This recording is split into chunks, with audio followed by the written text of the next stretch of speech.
The scene changes to nighttime. As Encred lays with steam rising from his body, he says he managed to learn the heart of brute strength safely, but he didn't expect this kind of backlash. He asks Rem if this is normal since he can't even move. Rem scoffs, saying his body wasn't ready yet. Odin, sitting next to him, says it was Encred's first time forcing his muscles to use such power. It's natural that his muscles are clumped and aching. Grunting, Encred tries to move, thinking that even if this is his first time, this level of soreness is brutal. He reflects that the heart of brute strength is a tempting skill that lets a human body wield extraordinary power, but if used recklessly, it overloads the body. He can feel that all too clearly now.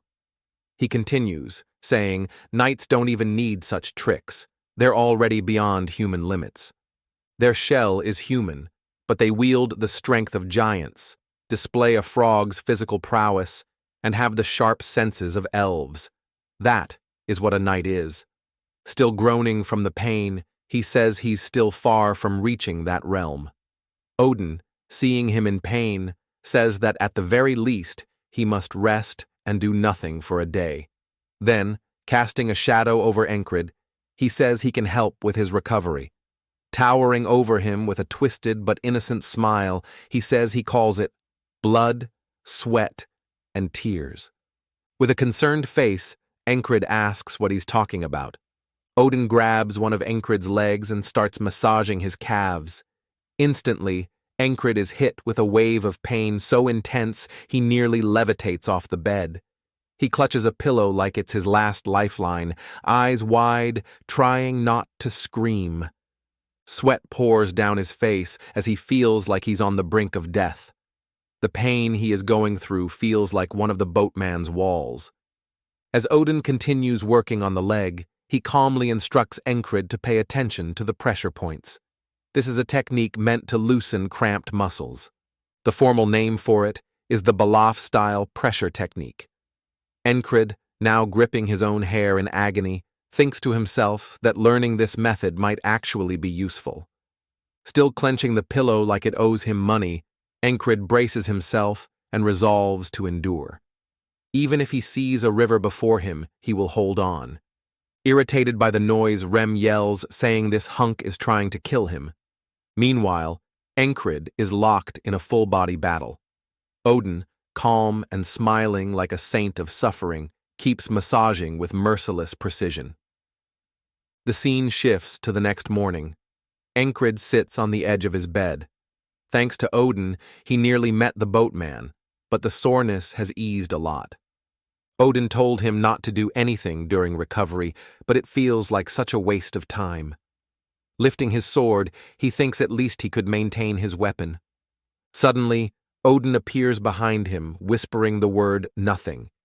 He snatches the sword from Encred's hands and reminds him he wasn't supposed to move his body at all. Encred, caught off guard, insists he only meant to clean his sword. Before he can explain further, Kreis jumps in, offering to take the weapon off his hands and handle the maintenance for him. Suspicious of this generous offer, Encred stops him, clutching the sword protectively. There's no way Kreis would do anything for free. Kreis switches to his business face, commending Encred for his sharp observation and casually tossing out a price of 20 coppers. Encred counters with 10. Without missing a beat, Kreis drops it to 18. Encred squints at him, wondering if it's an insult. Reluctantly, Kreis says he can do 17 but refuses to go any lower. Encred, surprised by the stubborn pricing, asks why it's so expensive. Kreis explains that it's a high-end weapon. Extra care comes at a premium. He extends his hand and asks for Encred's second sword. As Kreis walks out of the tent with Encred's 2 swords, Encred thinks to himself that he did say he would use dual swords and wonders why everyone is just accepting it so easily. He thought at least one of his team members would stop him. He then explains that even renowned experts rarely use the dual sword style. Despite its flair, the technique is considered impractical due to its difficulty and risks. Without sufficient strength, It's hard to wield even a single blade one-handed, and compared to two-handed swings, the power behind dual sword attacks is noticeably reduced. He turns to his team and asks why no one's telling him not to use dual swords. Odin and Rem glance at him. Rem raises an eyebrow and says, "Just like that?" Odin follows up, asking why Encred thinks no one's stopping him. Jackson jumps in, saying it's because Encred is stubborn as hell. Encred points to himself, questioning if that's really true.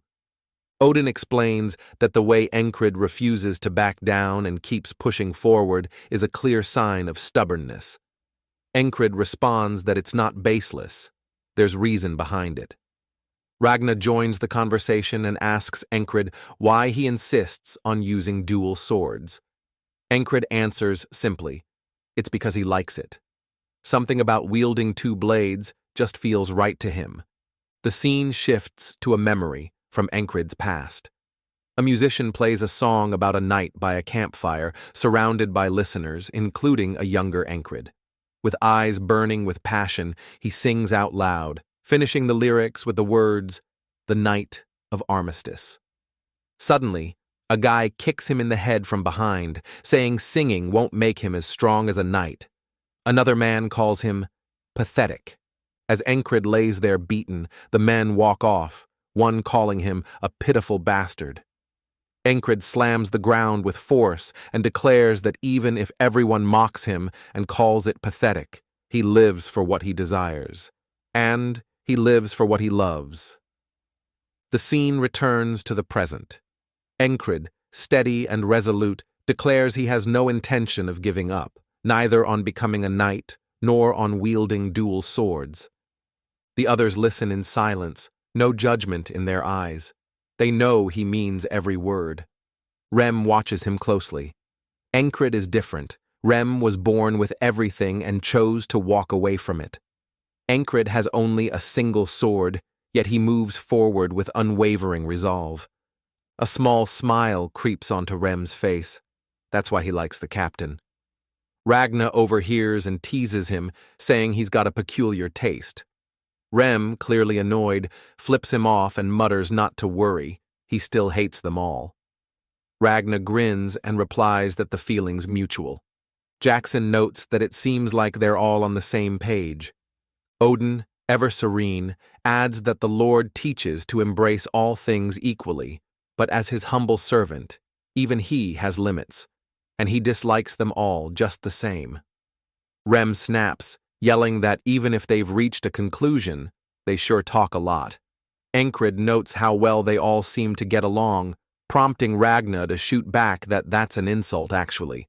Before the banter can escalate, Jackson strolls over with a handful of stones in his palm.